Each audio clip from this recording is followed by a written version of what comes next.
Hello, I am Jody Wolf. You're watching Expoz on October 19, 2015. It's 1:58 a.m. Birmingham. Topic is an update on the possible Iraqi dinar. And I'm going to just give you some information. I'm about to fall out. I'm so tired. But I found this. I went ahead and watched for a while, listened to and took notes of Chuck Missler. And what it is the title is Destruction of Babylon, a literal city on the banks of the Euphrates. Now this is like 55, 57 miles west of Baghdad, and the city is being rebuilt. Saddam Hussein started doing it back in 1987, and it continues today. Here's what we do know. Two things that makes a whole lot of sense. Number one is the fiber optic nerve center from Europe and from Asia goes through not Baghdad, but Babylon, 57 miles to the west of Baghdad. That's a hub. That's a direct route.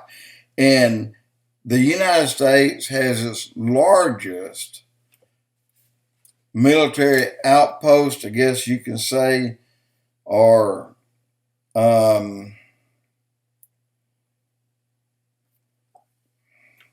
embassy. I couldn't find it. But embassy, it's in Baghdad. It's 102 acres with 20 buildings, 5,500 people employed there.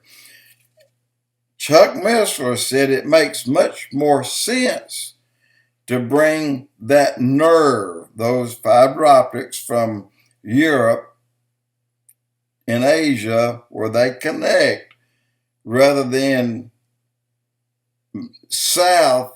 west of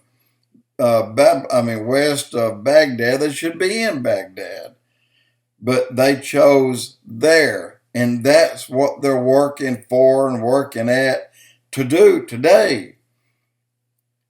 Then it's going to take a lot of money to do that, a lot of money to protect that hub. Now, I'm going to jump forward to another location.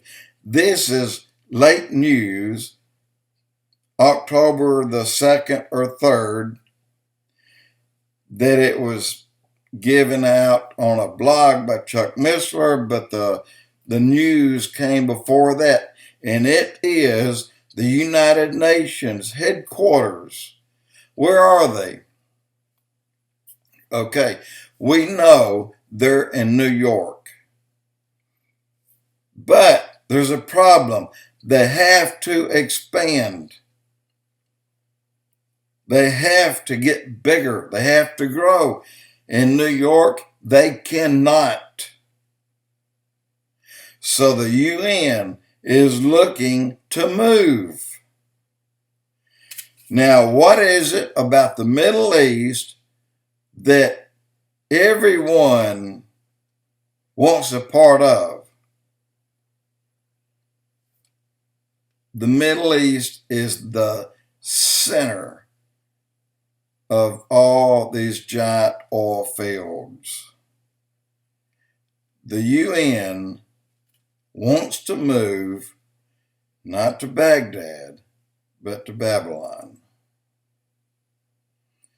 They want to pick up and go there. I have hit on the high points only, and there's more to tell you, and I'll do that at another date. But for now, this is what I want to tell you, that in order for that to happen, there has to be a lot of available funds. Of course, the UN will furnish that and bring it, but it can only be good for the Iraqi citizens. That could mean an RV. But how soon? No one knows. The UN, since they made that announcement in private, they have been in the planning stages to move for some time. And again, in order for Iraq to handle something like that, it has to be a fairly wealthy country. And the only way to make it wealthy is either bring free funds with the UN or RV the Iraqi dinar. That's what I've got for right now, and I wanted to pass it along. Jody Wolf Expoz.